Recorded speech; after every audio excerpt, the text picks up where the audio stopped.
안녕하십니까. 한국 햄스터협회 학술고문 심용주 박사입니다. 자, 오늘은 조금 다른 주제입니다. 지난주에 제가 좀 이렇게 무거운 주제를 가지고 말씀드렸습니다. 오늘은 햄스터를 어떻게 분양받을 것인가 에 대해서 알아보도록 하겠습니다. 일단 햄스터를 분양받는 곳이 여러 군데가 있겠죠. 햄스터는 어떤 곳에서 분양받을 수가 있나요? 네, 보통은 펫샵.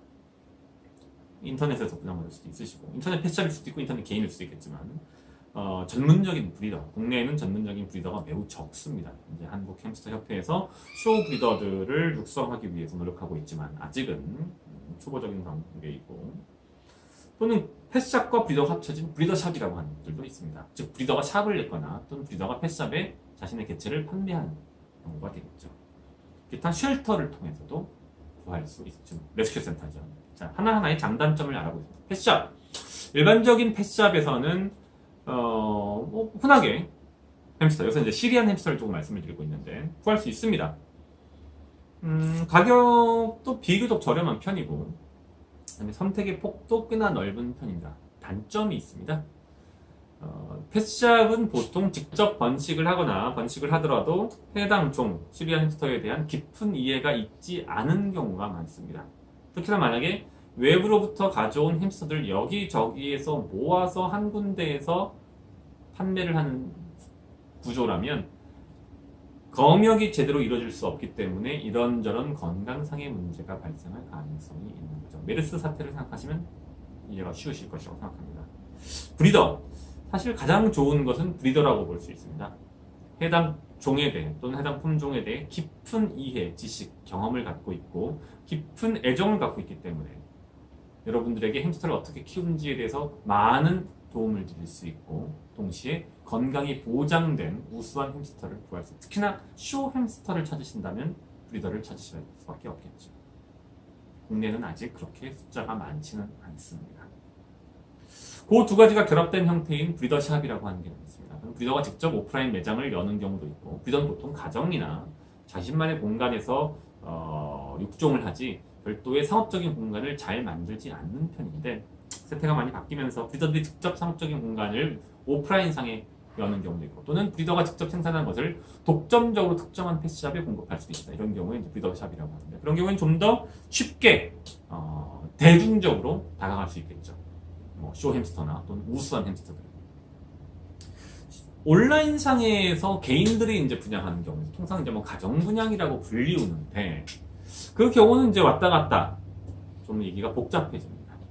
뭐냐 하면 그 개인이 숙련된 전문가일 수도 있지만 그렇지 않을 수도 있다는 거죠. 말은 개인이지만 알고 봤더니 아무런 전문 지식도 없고 그냥 단순히 돈벌이 목적으로 마구잡이로 찍어내는 일종의 분장일 수도 있겠죠. 거기에서 물론 가격이 저렴할 수는 있겠지만 그에 반해서 그만한 퀄리티, 여기서 퀄리티는 동물의 질, 즉 건강을 의미합니다. 사회와도 마찬가지예요. 그렇게 보장받을 수는 없습니다.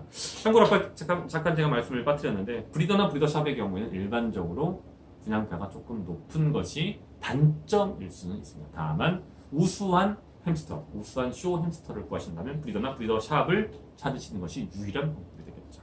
자, 이런 방식을 통해서, 이런 곳들을 통해서, 채널을 통해서 햄스터를 구할 수 있습니다. 그럼 햄스터는 어떤 햄스터, 얼마나 나이가 든 햄스터를 구해야 될까요?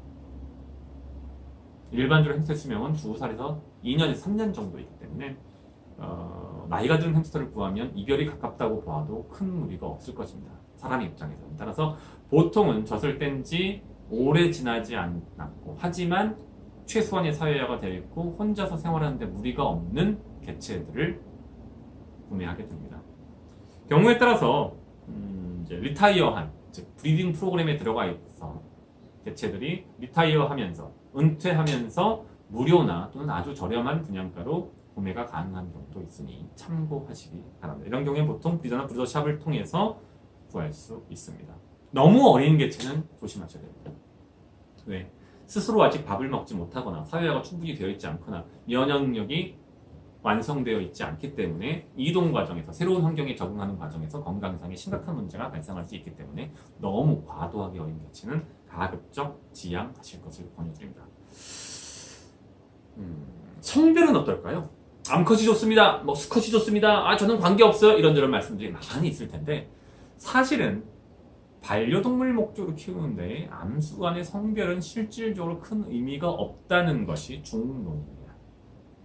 물론 번식을 하시려면 암종 한상이 있어야겠지만 그렇지 않으시다면 무엇을 키우건 관계가 없고 오히려 주의하셔야 할 부분은 전에 있는 강의에서 말씀드린 것처럼 번식에 대한 명확한 목표의식이나 준비, 철학이 없는 상태에서 마구잡이로 이루어지는 또는 그냥 막무가내로 아무런 준비 없이 이어지는 번식을 주의하셔야 되고 그것을 막기 위해서는 반드시 한 마리만 키우시는 것이 원칙이다. 시리안 햄스터의 경우 그 말씀을 드리고 지금 현재 강의는 전부 다 시리안 햄스터를 중심으로 이어지고 있습니다. 마지막으로 한 말씀 드리겠습니다. 이런 곳을 통해서 이런 형태의 햄스터를 분양받았습니다. 이때 중요한 것은 검역입니다. 특히 기존에 다른 햄스터를 가지고 있는 상황에서 외부로부터 햄스터가 들어올 때는 검역에 최대한의 심혈을 기울이셔야 됩니다. 검역에 대해서는 저희가 전문 강좌 쪽에서 좀 더 설명을 드리긴 하겠지만 간단히 말씀드리면 기존에 있는 햄스터들은 건강 상태에 문제가 없다는 전제하에 새로운 햄스터는 오염되어 있을 수 있다고 가정하고 둘 사이를 완전히 격리해서 두 번째, 추후에 들어온 햄스터의 건강상의 문제가 없는지 지켜보는 겁니다. 그래서 그 이후에 문제가 없는 것을 확인하고야 사육장 내부로 들이는 행위죠. 그것이 바로 검역입니다. 비슷한 의미로 방역이라고 하는 개념이 있습니다. 즉, 햄스터를 외부에서 갖고 왔다고 신나서 그날 바로 내 사육장에 집어넣거나 내가 이미 기르고 있는 햄스터와 같이 합방시키는 것은 자살 행위에 가까울 수 있습니다. 최소 15일에서 30일 정도는 완전히 격리된 공간에 놔두고 지켜보면서 이상이 없는지 확인하실 것을 권유드리겠습니다. 네, 오늘도 햄스터에 대해서 여러 가지 사항을 알아봤습니다. 햄스터 키우기 어떻게 보면 되게 쉽고 어떻게 보면 내가 햄스터를 잘 키울 수 있을까? 라고 걱정하시는 분들도 계실 텐데 저 한국햄스터협회의 학술 고문인 심용주 박사와 함께라면 햄스터 기르기 여러분도 누구나 쉽게 도전할 수 있고 햄스터와 함께 행복한 시간들을 보낼 수 있습니다. 잊지 마십시오. 햄스터는 여러분만큼이나 똑똑하고 여러분만큼이나 많은 것을 원합니다. 여러분만큼 맛있는 것을 먹고 싶어합니다. 여러분만큼 즐기고 싶어합니다. 그런 햄스터를 위해서 얼마나 헌신할 수 있을 것인지 고민하지 않는 분이라면 절대 햄스터는 키우지 마시기 바랍니다. 감사합니다. 한국햄스터협회 학술고문 심용주 박사였습니다.